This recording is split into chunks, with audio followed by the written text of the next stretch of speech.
or good evening or good morning, and welcome to another edition of the Bermuda Referee Corner here on HighlandStats.com. I'm your host, Earl Basin, and joining me is none other than David Allery, who has a list of accomplishments on his resume of officiating. Mr. Allery, first of all, thank you very much for joining me. Can you kind of run down some of the positions in which you hold and a bit of your accomplishments over the years? Thank you. Well, it's very nice to be with you. Bermuda is an island that I have a little bit of affection for because I visited you once on a school geography field trip, which is a good excuse to spend a week on the beach. And some of my former pupils lived in or have lived in Bermuda, so it's an island that I have some affection for. But no, in simple terms, I started refereeing when I was very young, 14. Managed to get towards the top, so I had 17 years as a First Division Premier League referee. I think 8 years as a FIFA referee. I suppose the highlights domestically are always doing the FA Cup final, which I did in 1994. I was lucky enough to do a game in Euro 96. I did the Club World Cup final in Tokyo between Ajax and Gremio. I went to Brazil and did a final there, and I had a special game in South Africa in 1996 when South Africa played Brazil. South Africa had just become African champions. Brazil had won the World Cup, and it was to celebrate Mandela as president. So that was my officiating career. I was a dreadful assistant referee, and so I have a particular admiration for assistant referees because even now I think it's offside and it's not, and I think it's onside and it's offside. So I was a disaster. I once gave offside from a throw-in in an under-21 international. So they said, you better stick with a whistle. So I was happy to do that. I retired from FIFA at the end of 1999 as a referee, and then retired from the Premier League because of the age limit in 2003. I've been chairman of the FA Referees Committee in England for 12 years. I'm currently also chairman of the Professional Refereeing Board in Belgium, technical director of IFAB, so all your referees can blame me for the law changes over the last few years. And in that position, I was required by the board to write the first and the main protocol for VAR when we were experimenting with VAR. And I've been lucky enough to travel around the world. I have or am advising a number of confederations and FAs on refereeing, and work quite closely with Brian Hall and Mark Kahn from CONCACAF. So I know your part of the world quite well. I helped found the UEFA Centre of Refereeing Excellence, and we had, which was to train young referees and assistants before they made that step up to FIFA, so they had the right attitude, the right fitness, and we had some CONCACAF officials come and join us on some of our courses from Jamaica, Trinidad and Tobago. So and I once came on a school cricket tour to Barbados, so I know the sort of Caribbean and your bit vaguely, but with affection. Yeah. Let's jump right into it because you mentioned about rule changes and kind of the like. At IFAB, when is it decided to address a rule change? Does it come from players, coaches, spectators, or are you guys looking at just ways of improving the game to keep it flowing? Well, I think it's twofold. So one of the reasons why I became technical director a few years ago, 5 or 6 years ago, was there was a desire for the laws of the game book to be rewritten because it was a little bit like, one might say, an unplanned city, and there were contradictions and difficulties in language. And so, for example, you had the law in the front of the book, but you had explanations of the law in the back of the book. And if you took one example, the offside law 11, said when you give offside at the front of the book, it said the free kick is where the player was when the ball was played. In the back of the book, it said the free kick is where the player committed the offside offence. So there are lots of contradictions. So we began a consultation process, and I drew up 3 categories of law changes: sensible, quite radical, extremely radical, very little chance of success. We consulted with players and coaches, and the first 2 categories almost went through on the nod, and even some of the slightly crazy ones, players and coaches were saying, no, that's what we expect. So for example, you couldn't give a free kick for a foul that took place half a metre off the field of play. So, a player slides and the player tries to get out of the way and he fouls him just over the touchline. You could give a yellow card, but then give a drop ball, and people couldn't understand it, or why the ball had to go forward at the kickoff. So what we did really was a lot of consultation in the UEFA, and in IFAB we have 2 advisory panels. One is the technical advisory panel, which is primarily the heads of refereeing of all the confederations, plus the technical subcommittee of IFAB. And then we have a football advisory panel, which has coaches, players, administrators on it. People like Arsene Wenger, Louis Figo, people like that. And they're very good sounding boards.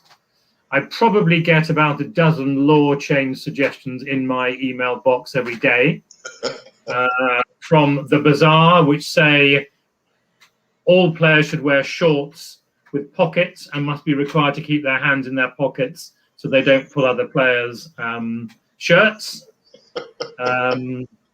through to players must carry a handkerchief in their pocket and then spit into that or blow their nose on that.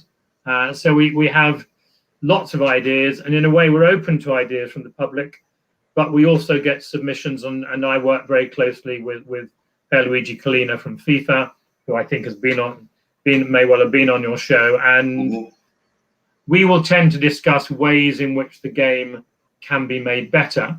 And what we try to balance is what can be made better by changing the law, as opposed to what actually needs better management from referees. Because sometimes it's a referee management, and the law is there, but they're not using it appropriately. So what we've tried to do is to make the game fairer. We've tried to make it less stop-start. And I think the interesting thing is that some of the best law changes we've had are no longer commented on. And people have just accepted them. And I've almost would say, well, why was it never like that? And I just give you 2 examples. One, you remember there used to be huge problems about an attacking player going into a defensive wall and elbowing and shoving and pushing. And you can remember Mark Geiger from America having trouble with, I think, England, Colombia in the World Cup in Russia. Having said the attacker can't go within 1 metre of the defensive wall, that's no longer a problem that's discussed. The second example, or 2 or 3 other examples, one is the ball not having to come out of the penalty area for a goal kick, which used to be a terrible time-wasting tactic.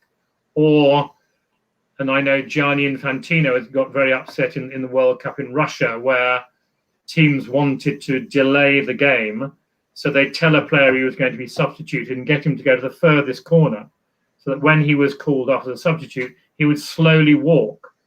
And we timed one game between, I think it was France and Portugal. And it took a French player 55 seconds to walk off the field. So requiring them to leave at the nearest point rather than go to the halfway line, again reduced that. So we've done quite a lot of those, and many of them have gone under the radar and not noticed, which is of course perfect.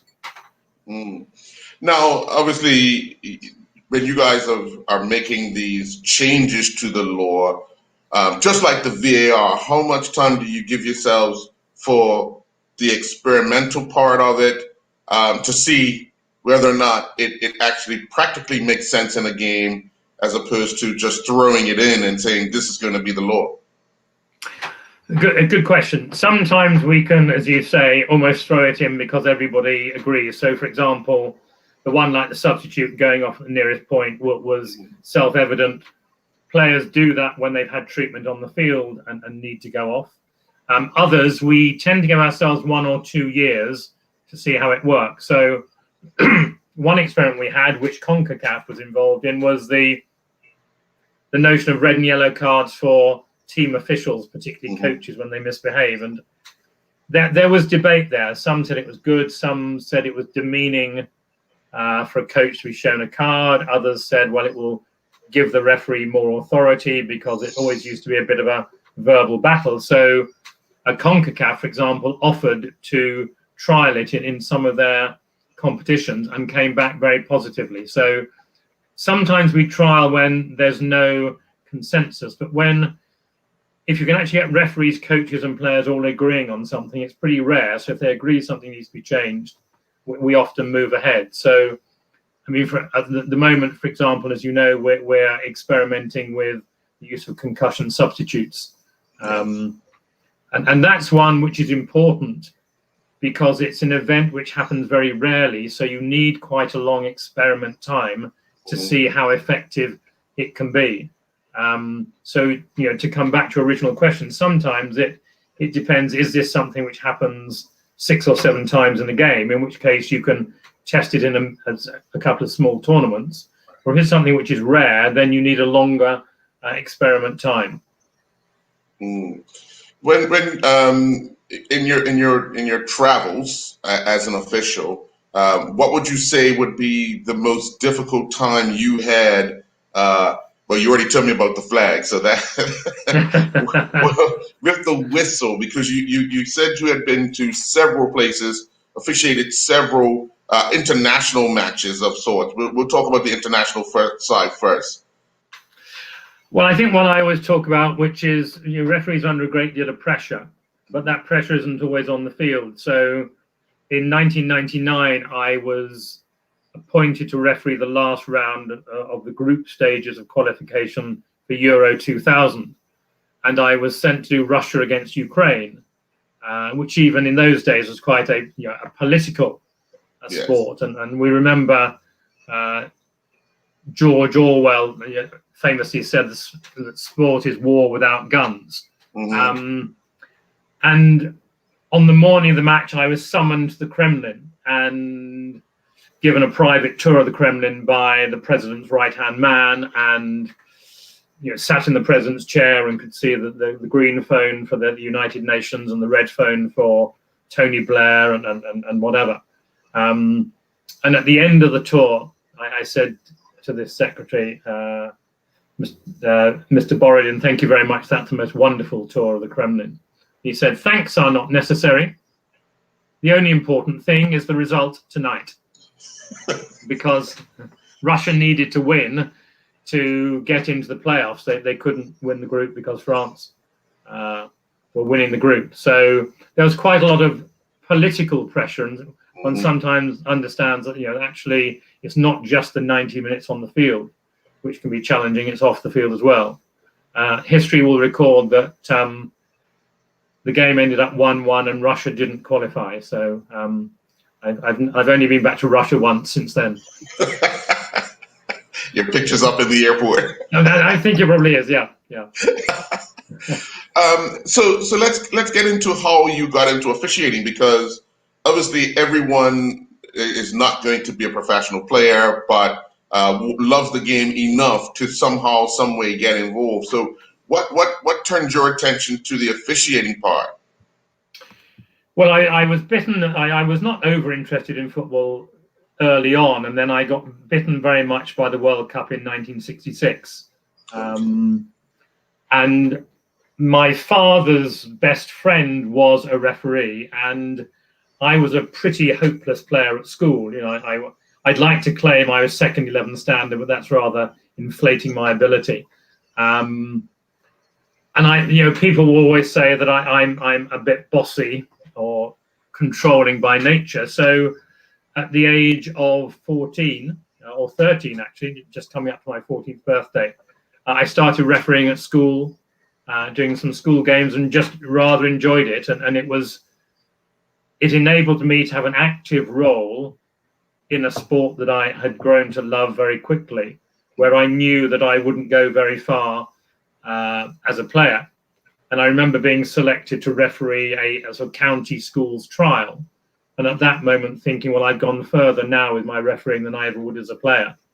And in those days, I was refereeing men's football age 14 to 15, so I would do 4 matches a weekend. It was better money than doing a paper round, delivering the newspapers, and it was very safe in those days. I mean, if any player attempted to get even a bit stroppy with me, the other players would sort them out. So, and I was lucky that I was quite successful early on, and it went from there. So it's and people sometimes say to me, why do referees put up with refereeing when you get so much abuse? But there's something special about being in the middle of a game, making a small contribution. I think that the contribution of a good referee is a bit like the conductor of the orchestra. They control the tempo, but they're not the star players. And you'll remember the famous Giggs goal in the FA Cup semi-final, Arsenal Man United. And people say, do you remember Giggs' goal? Yeah, I watched it on TV. It was fantastic, wasn't it? And some people say, yes, I was in the stadium. It's amazing to be in the stadium. And I would say, yeah, I was on the field quite close to Giggs when he started his run. I'd like to imagine I was quite close to him when he finished it, but I think he got a bit away from me. But as Howard Webb sometimes says, as a referee, you have the best seat in the house. And that makes up those opportunities to be part of something special, like going down to South Africa to celebrate Mandela becoming president and having those special moments. Make up for the difficulties and the what can be the difficult, unpleasant side sometimes. What game, or what incident came to mind that said to you, I want to take this further. I want to make a career out of officiating? Because there's always something that pushes you over the edge. Because you love it when you're young, you like the money side, but then there's always something that kind of says, you know what, I could do this and make a career out of it. Yeah, I think I've always been quite an ambitious person, so I set my sights pretty high early on. Simply because I liked it, but I've even in those early teen years, I wasn't happy to stand still. So I don't think there was any one particular moment. It was just, I'm terribly competitive. And if I can't do something well, I'd almost rather not do it. So, for example, with golf, which is a frustrating game, because if you're like me, you're a bit of a perfectionist. You can play well one day and dreadfully the next day. And I tend to be, I either love it and I go 100% crazy, or I sort of step away from it, really. So I just found refereeing, I enjoyed it. I was young. I got quite a lot of attention because I was young and it was safe. And I was making progress. And I would say I was very lucky because I had 2 careers. I was a school teacher at a boarding school and a referee. And it seemed to me that when I slightly plateaued in one, as you always do, I could move forward in the next one. So if I was having a couple of years at a particular level refereeing, that was when I found I was getting promoted to head of department at the school. So I'm always somebody wanting to move forward and move up.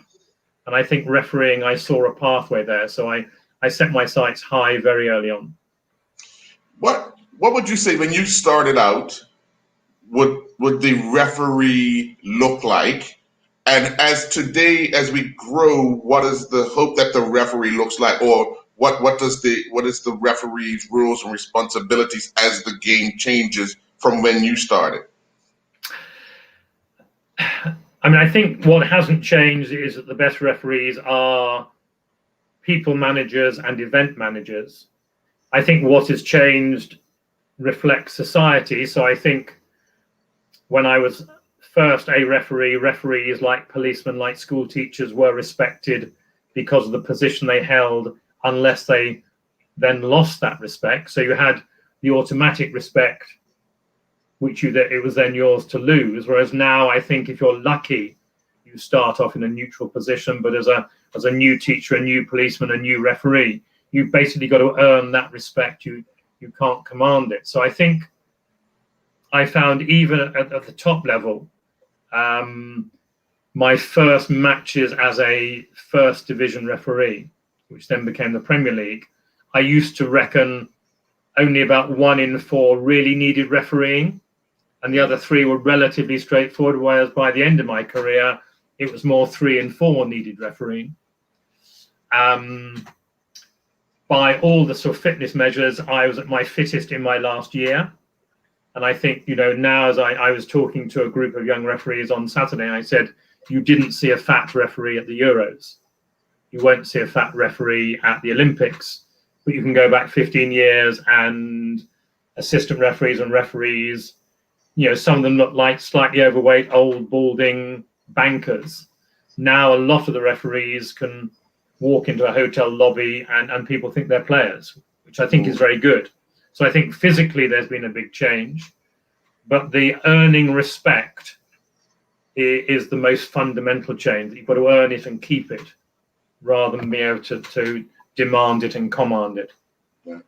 How is IFAB working to help to ensure that the officials remain as safe as possible during games? Because we know that there's some games that explode in the wrong way, and obviously the officials are the targets because only half the stadium appreciates what you do when it's on their side, and the other half are totally against you. So what is IFAB looking to do to ensure the safety of the officials before, during, and after games?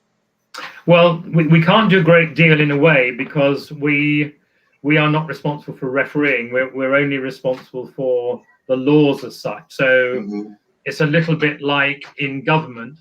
Parliament may make the laws, but the Ministry of Justice and the police force enforce the laws, and the referees are a little bit like the police. So directly, we have no influence. Indirectly, we have an influence by... One of the things we try to do is to make the laws more understandable, which is when we rewrote the law book, we reduced it from about 28,000 words to 12,000 words and tried to make the language more simple. We have apps on the laws of the game and questions and answers. So we try to make the laws more accessible so people understand them, so that they're not criticizing referees for what they think are mistakes, we're actually a right in law. As I say, we've tried to make the laws improve football because often when things go wrong, referees are blamed. So, for example, the old, what was called the so-called triple punishment, which was the denying of an obvious goal-scoring opportunity with a red card when a penalty was given and the player was then also suspended. So it was the team lost a player, they conceded a penalty, and the player was subsequently suspended, and people felt that was unfair, and referees used to get blamed. So when we changed the law by saying, okay, if the referee awards a penalty kick, which denies an obvious goal-scoring opportunity and it was an attempt to play the ball, the penalty has restored what was lost. Therefore, it only needs to be a yellow card, not a red card. So we dropped it down, and that reduced the criticism, the abuse referees get. So to make the laws better, I think, helps referees. To make the laws better understood helps them. And we try to inculcate respect, but as I say, that's not something we can directly do.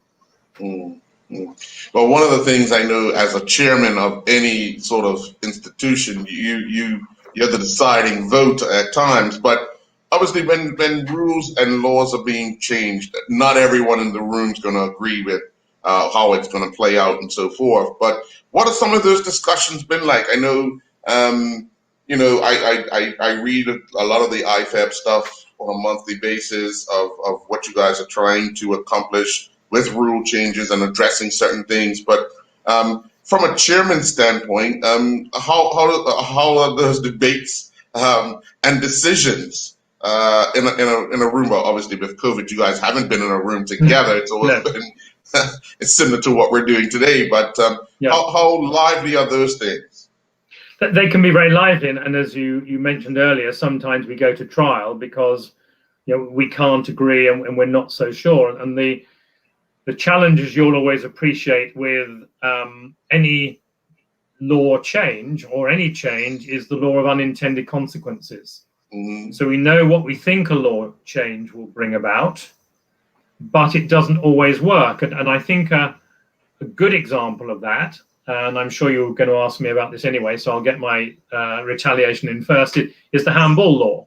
Yes. Because handball is one of the most difficult laws because it's subjective and it's challenging. And we had a relatively vague law which actually was incorrectly applied, because the laws of the game used to say technically that every handball had to be deliberate, but there were many handballs which weren't deliberate, but everybody accepted were handball. And so many referee organizations and confederations gave referees instructions about how to identify a handball offense, but they were known only really to the referees. So a couple of years ago, we didn't change the offside law, the handball law, but we brought in some of those instructions which went to referees to make it clearer. Unfortunately, some people took them too literally. So when it said the arm is above the shoulder, if it was half a centimetre above the shoulder, then they turned everything black and white. And we know very well with handball that it can't be black and white. And what we were discovering was that actually by being quite detailed, this took away from the referees that essential incident by incident subjective judgment. So the change in the wording this year, apart from one or two small changes, there's nothing has changed really, but we've reworded it to try to convey in a better, clearer way the essence and spirit of the law. And this is something that we talk about a great deal. And what we're saying to referees is players cannot run round on a football field with their arms by their sides. So you have to say at any moment, if the ball makes contact with the arm and it's not deliberate, was that arm in a reasonable position given what the player was doing at that time? But we're equally saying to the players, if you extend your arms away from your body to make your body a bigger barrier for an opponent or a ball to go past, you are taking a risk of being penalized. So we're trying to leave in the subjectivity. And I know people don't like subjectivity, but the only way you could stop the debate about handball would be to apply the hockey foot rule, i.e. every contact is an offence. And then you'd have the crazy notion of attackers dribbling into the penalty area and shooting the ball at the arms of the defenders to get a penalty. So we will never solve the handball conundrum because it's a subjective judgment. But what we try to do is to convey the spirit and the intention of the law and say to people, particularly a certain type of referee who likes to, like the speeding policeman, the traffic cop who wants to book everybody who's over 40 kilometers an hour or 40 miles an hour, that there's a bit of judgment there, and football has to accept that there's some judgment. But when you're making a decision, apply the spirit of the law. And as we say in the law book, if you're not sure as a referee, ask yourself, what would football expect? What would the man or woman in the stand watching expect to happen here? And it's those referees with a good feel for the game that are the most successful.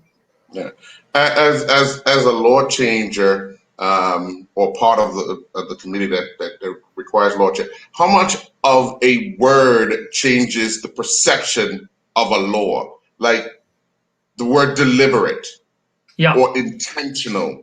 Removing those words, how much does that make a big difference? It can make a huge difference, and the challenge we have talking about words is twofold. One, we have to remember that we have to choose words which are easily translated into other languages. So the first thing I do when I'm drafting a law change is I consult with translators, because as you know, the English language is a pretty rich language. But there may be an option of 3 words, deliberate, intended, whatever, and one of those translates more easily into French, Spanish, or whatever. So we do that. And just to go off on a tangent, but perhaps explain that, you will remember a number of years ago that the laws of the game used to talk about infringements and offences. Yes. Now, many people didn't know the difference between an infringement and an offence. The laws of the game were illogical in its use, but certain languages, like German, didn't have different words for infringement or offence. Mm-hmm. Now, our understanding was that an offence was against an opponent, and an infringement was against the law, the way the game's run. Right. So offside was it was technically an offside infringement, Right. but everybody called it an offside offence. Playing the ball a second time when you've taken a free kick was an infringement against the procedure, but committing a reckless challenge against an opponent was an offence. Right. Then handball was an offence. So it's completely complicated. So, as you will have noticed, a few years ago, we got rid of the word infringement completely from the laws, and everything isn't an offence. So language is important. We got rid of, for example, blatant. Yes. Because there were times when something had to be blatant, and then, well, what is blatant? And this is another challenge we have with referees, because, and not just referees, but other people in football, sometimes they want everything to be black and white. So in VAR, we talk about a clear and obvious mistake, and people want to define clear, but you can't define clear. There are some things which you can define. So you must be 9.15 meters away at at a free kick. That's easy. But other things you have to slightly adjectivize, but not too much. So we are very careful with the wording, and sometimes we can't. It would be impossible to draft a law. So just to finish on this, there's a lot of debate at the moment because it's become a practice for a defender to lie down behind a defensive wall. Yes. And some people don't like it. Now, some people don't like it because it's different and think it should be stopped. Other people, myself and my colleagues, take the view, well, any advantage they gain from lying down behind the wall, there is an equal disadvantage, because when the kick is taken, they're lying on the ground, so they're out of the game. Right. So it's a tactical decision they make. But just imagine we wanted to ban that. How would we word it? Because, okay, you can't lie on the ground. Well, but can you then lie on the ground but prop yourself up with one arm? Or can you kneel with one? Can you kneel down with both knees? Would you ban kneeling? Are you then saying everybody's got to stand? So what do you mean by standing? So sometimes it's impossible even to draft a particular law. Well, I agree with you, because if you have one player lying down, that's one player out of the match for that period of time. When you're watching games, how much do you analyze the law, how the referee is applying the current laws that are in place? Well, I think most players, when they watch a game, will naturally watch the player that they used to be. So if you're a goalkeeper, you tend to watch the goalkeepers. I watch the referees, not so much with the laws, because I think a lot of the time that the laws, I wouldn't say are irrelevant, but the laws are relatively straightforward. It's where you get a curious incident that one's most interested. And the referees by and large know the laws well, but there are some areas where sometimes it all goes a bit wrong, and that's areas where something happens which is unexpected.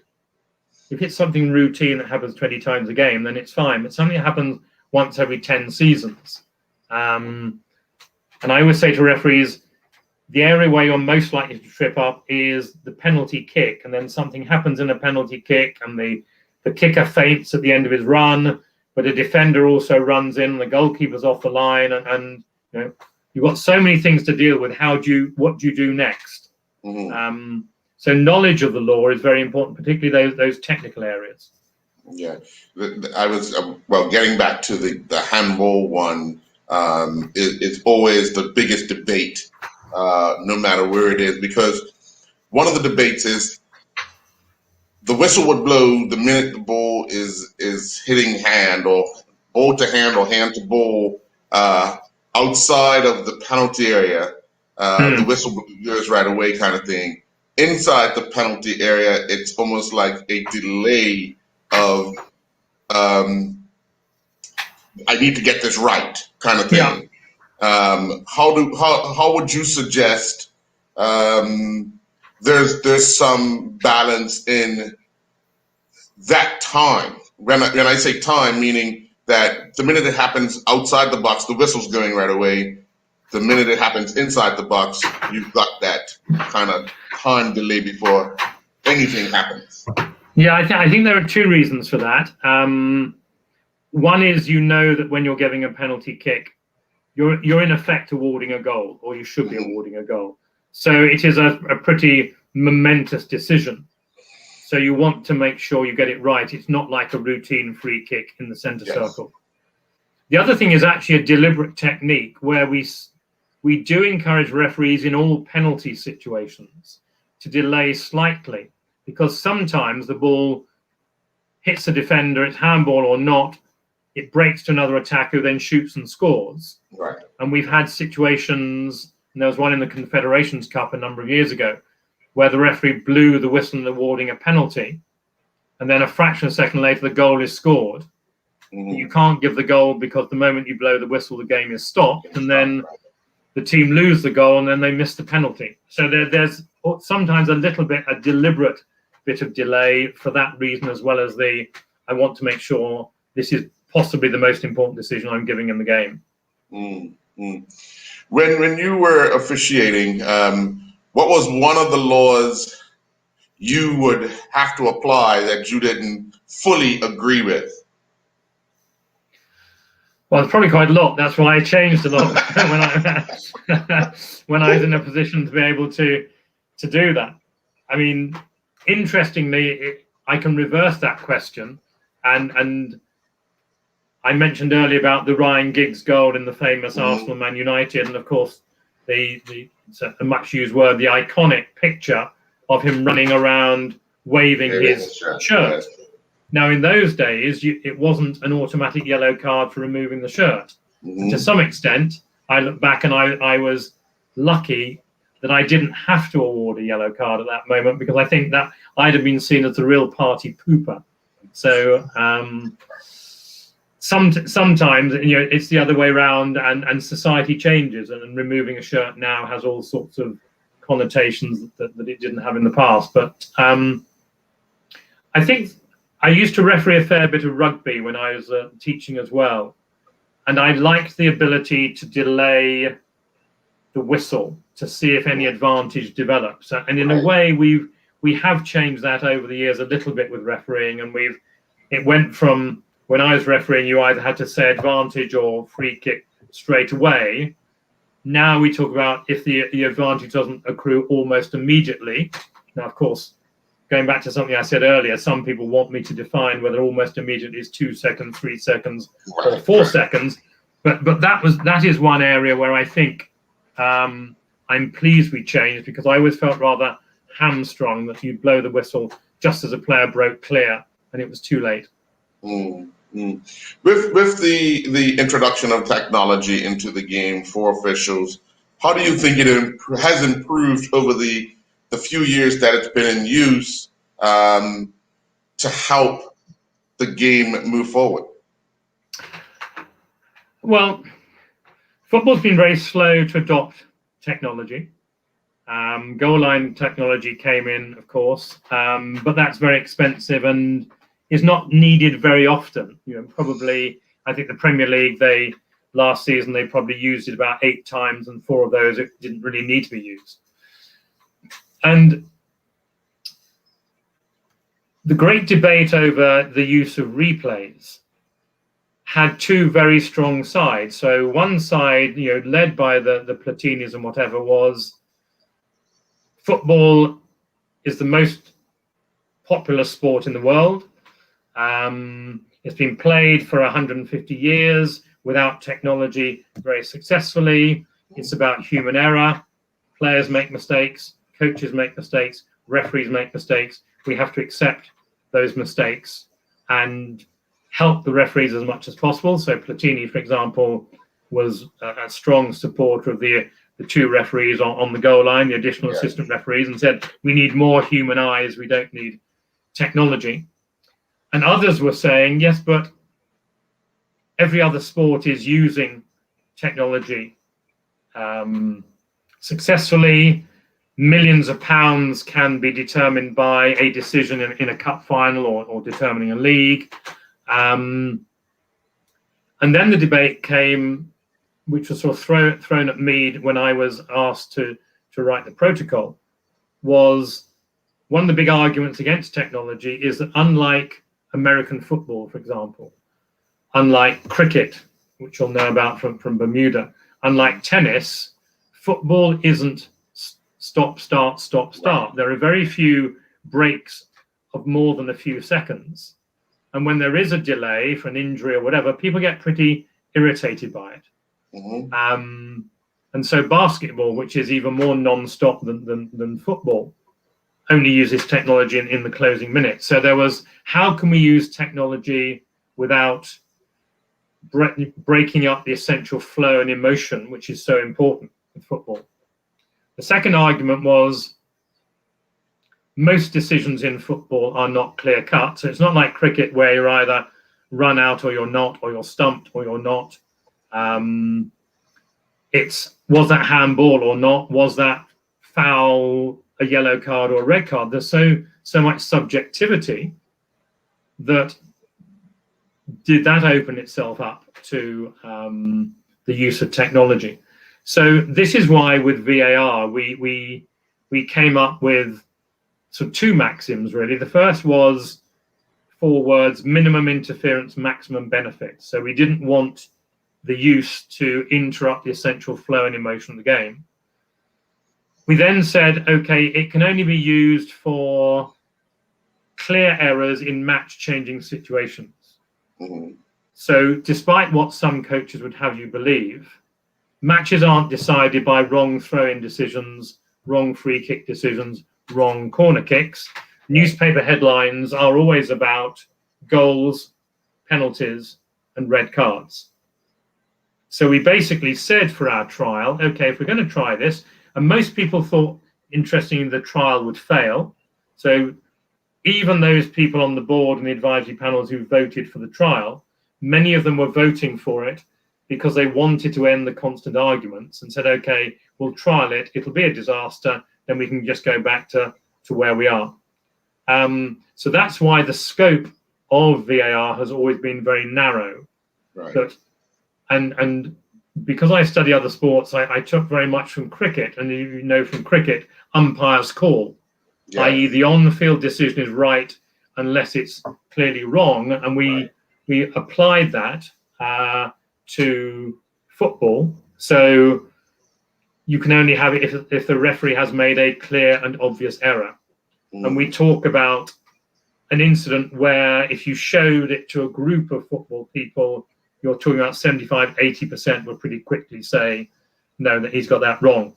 But the more you need to look at the replay, the more you need different angles, the more you debate it, then basically the referee's not clearly wrong. And as we know, there are many decisions which could go either way. You can give a penalty and there's reason to give a penalty. You can give a not penalty and there's reasons for it not to be a penalty. So what has technology done? VAR, it's made the game fairer. It's improved player behavior in 2 significant ways. It's reduced in most countries the red cards for really bad fouls, off the ball violence, because the players know they're going to be caught. It's increased respect for referees in 2 ways. It's reduced the mobbing and arguing, because they all know the referee says, okay, we're checking it. And you'll see now the players tend to stand back and wait for the outcome of the check rather than, because they know they can't influence the referee anymore. Mm-hmm. And then in an indirect way, I think more people understand the difficulties of refereeing, because people are now seeing replays and being said, well, okay, now you've seen a replay, do you still want that to be a penalty? Is that not a penalty? So, and I think the other important thing, which is not easily measured, is that if players get a decision that goes against them, like a penalty or a goal or a red card, there's a feeling of outrage and we've been robbed, and emotions are high, and that carries on for the next 10, 15 minutes, and you get abuse of the referee, you get silly tackles, you get confrontation. That's disappeared because the sense of injustice is usually removed by the review, because the referee will say, sorry, we've looked at it, I was wrong, I shouldn't have given a penalty, it's now a drop ball.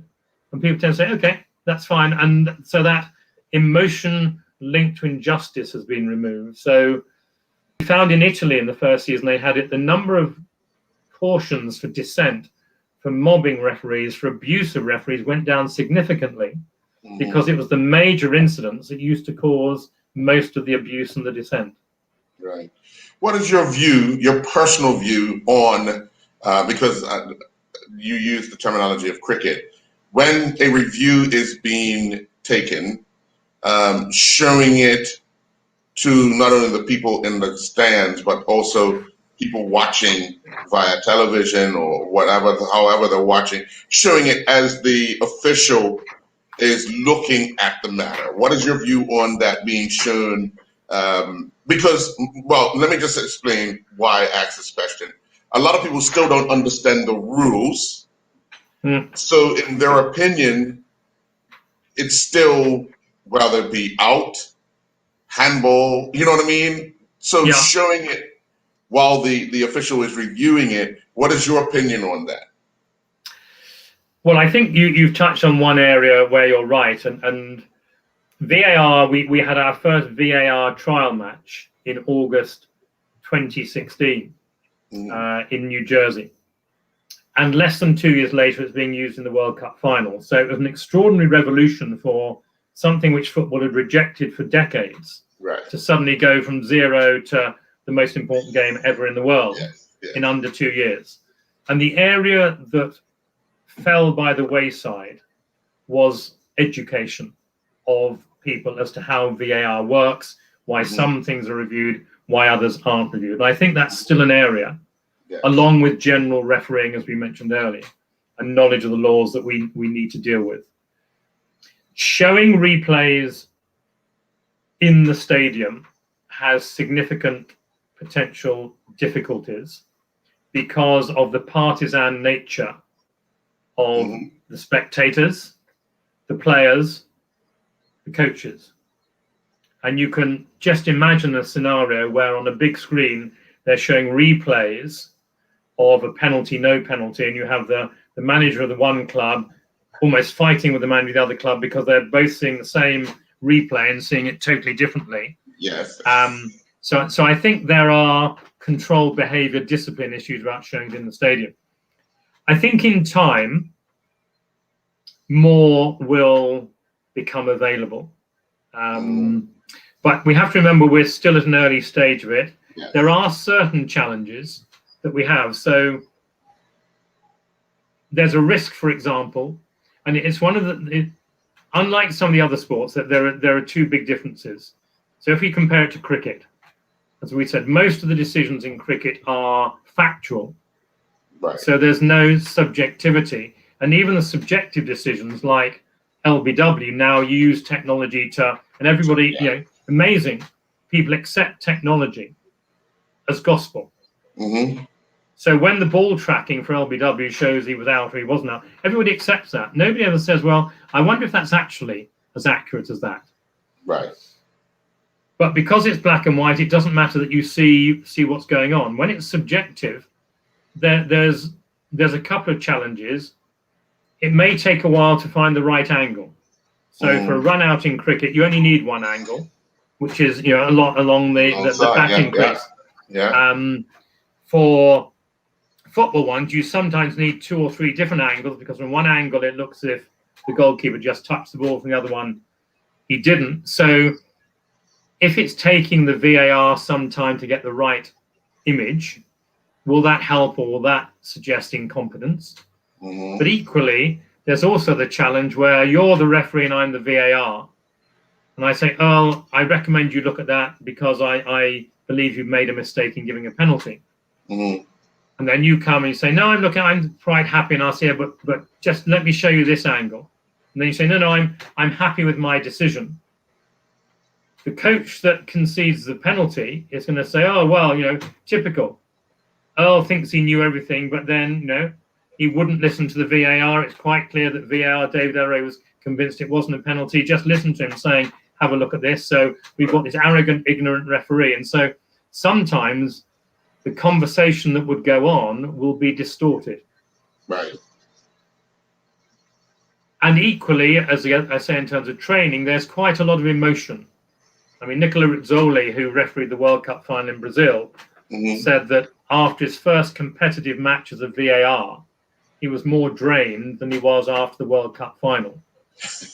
And they make mistakes. They say the wrong things. They might even swear because they made a mistake. So we have to think about the benefits against the possible disadvantages of broadcasting exactly what's being done. So I think showing the outcome, but being much better at educating, and competitions have got a lot better because it just used to be on-field review. And people say, yeah, but what's being looked at? Now it's saying on-field review, possible penalty, on-field review, possible red card. Right. That's probably an area that needs to improve. And then the decision at the end, I think, probably needs more explanation. So Harry Kane, England number 7, sent off 4, and then you say exactly what happened, not just red card, England number 7, or whatever it is. So I think giving more information is a way to go for sure. Whether showing things live will help or not, I'm less convinced, and football is less convinced at the moment. Right. Well, I agree with that because, watching a lot of cricket, the debates are, the ball it looked like it was sliding down, but the umpire, the third umpire says it's going to straighten up and it's going to be out. So, those are the type of things that, and as you said, for cricket, you can have a station camera for the run outs, for the stump outs and all of that. But for football, you've got so many moving parts of angles of the field. You would need a camera in every spot of the field to kind of get that correct angle each and every time. We're joined now by the Bermuda Football Association chairman of referees, or head of referees, Mr. Cranston Williams. Good afternoon or good evening, sir. How are you? Good afternoon. I've been watching. I must say. You've been watching? Yes, I have. I said I'll let you talk first before I join. I just want to say, Mr. Eller, on behalf of the Bermuda Football Association, it's been a pleasure just listening to you. Thank you. You've made it rather succinct because here in Bermuda, a lot of times the referees do get challenged on the law changes and as to why it happens. And so for me, it was a dream come true, and I'm sure Earl will attest to this, to get you to come on the show. We're probably going to have to invite you again because we know the new changes are coming out. And because it's something we do with the coaches here on the island on a regular basis each year. But of course, explaining to them, then a game comes, the players, and it's always uncontroversial. Always. So I just want to come on and publicly thank you for coming on and taking your time because this is like a dream for us. So thank you very much. No, I'm delighted to be able to help. It's I like being grilled by Earl. He's a good interviewer so far. I agree. That's his forte. That's what he does. That's good. Yeah. I do want to say, I do want to ask one question. Are you mandated each year, or is there a mandate each year to come up with some form of rule change? Because every year it seems as if something new comes down the pipeline or some improvement comes down the pipeline. How is it assessed over there? It's assessed just by need. So we've had a lot. I mean, we've technically had a couple of hundred changes in the last 4 or 5 years, as Benson will know. We've run pretty dry, but things crop up. Sometimes we need a little bit of fine tuning. So as I said before, the law of unintended consequences or unexpected consequences happens, and sometimes we need just to refine the wording of a particular law. Because, for example, when we change the ball not coming out of the goal area, for example, from a goal kick or a free kick, we didn't realize that the trick of the goalkeeper flicking the ball up for a defender to head back so he could catch it would come in, because of course that had never happened at a goal kick, because they'd have to flick it out of the penalty area and come back. So that started, and we then said, okay, if that happens, don't give a free kick, but have the goal kick retaken. And that pretty well stopped it. But then people rightly said, well, if they do that in open play, it's an indirect free kick. And if they do it outside the penalty area, it's an indirect free kick. So to be logical, it should be an indirect free kick from a goal kick. So that's one of the changes this year, which is what I call a tidying up exercise. Mm-hmm. And we sometimes have others where there's referees aren't applying the spirit of the law, and by applying the letter of the law, they're getting it wrong. So, for example, one we had to do, which to a lot of people sounded crazy, was encroachment by players at the taking of a penalty kick. Now, we knew that basically referees judged players' position by where their feet are on the field. Mm-hmm. But then, particularly with the use of technology in VAR, we had situations where players were leaning forward, so their head was inside the penalty area, but their feet were outside, and people were saying, oh, well, technically, he's inside the penalty area, he's encroached. So we then had to, in the law, say, in terms of a player's position of the retake, it's the position of the feet or any other part of the body that's touching the ground, because we had some referees having penalties retaken because defenders were leaning forward at the kick. So sometimes it's tidying up, and the challenge we have is, what should the laws of the game book be? Should it be a watertight legal document like framing legislation in Parliament, or should it be a working document, not just for referees that can score 100% in a laws of the game quiz, but a document for players and coaches and whatever? And when I first started refereeing, the law book in England was called the Referee's Chart and Player's Guide to the Laws of the Game. And over the years, the law book evolved. It was only really for laws of the game referee experts, not for the rest of football. So sometimes we've tried to make it more accessible, but things will happen in football. So just to give you an example, people at the moment are getting a bit agitated at kicks from the penalty mark when the goalkeeper comes and walks up to the penalty mark and tries to put off the kicker, and the referee has to send him away. And so, a debate going on is which relates to something we said earlier, is that a referee management issue, or is that something which now has to be dealt with by the laws of the game?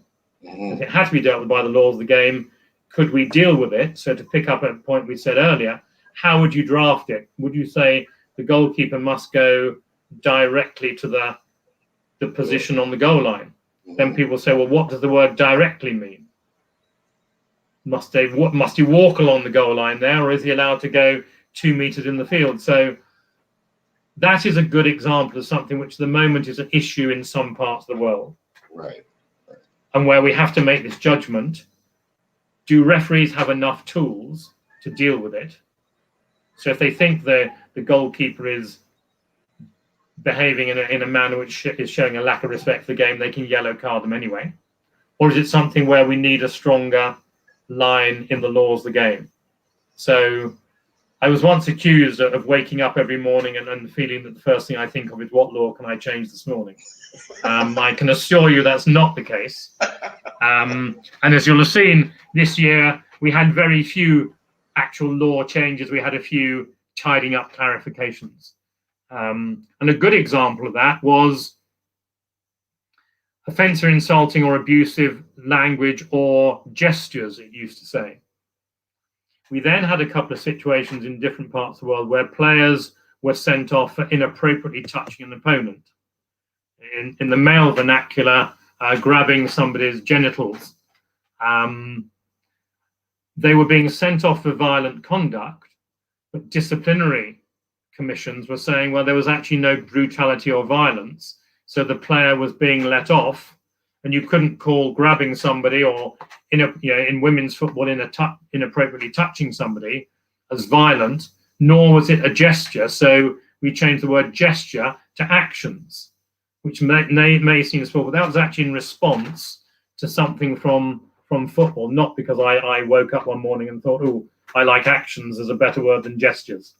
So often we're responding to the evolution of football, and as we mentioned earlier, this current thing about players lying down behind the defensive wall is an example where something which has never happened before starts happening, and we have to decide, do we need a law change to deal with that or not? Well, Mr. Alarie, I want to thank you very much for your time.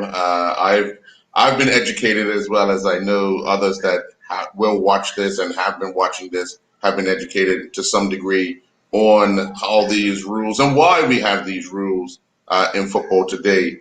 And we look forward to the new rules or the updated rules coming out shortly, if they haven't come out already, and having the chance to evaluate them and hopefully through Mr. Williams and his team, the coaches, the players, take the opportunity to end them so that football could flow throughout the season and not have these what we call live debates. As we know, when a foul, when an offense is committed, again, only 50% of the people that are watching agree because it was for them, and the other half clearly disagree because it was against them, and the same thing can happen on the other side. So, but we understand that putting these rules in place is just for the betterment of the flow of football, and we want to continue to wish you all the success, you and your committee, on helping football move forward in the next generation and giving it some guidelines as to where we can take the sport to another level globally. As we know, we have a World Cup coming up next year. And then obviously out of the World Cup, because it's a big stage and it's a big event, and things happen in those things that kind of make you observe how rules could be changed or rules can be embellished. So we want to wish you all the best, and we look forward to IFAB's latest release regarding rules of football. Mr. Williams, thank you very much. Appreciate your time. And Mr. Alarie, again, thank you very much for joining me here on Referee Corner. Enjoy your evening, sir. Thank you very much. Thank you for inviting me. It's a great pleasure talking to you both. And good luck. And let's hope you get another medal after Flora. Okay, thank you. Thank you. Good luck for that. All right. Thank you. Bye-bye.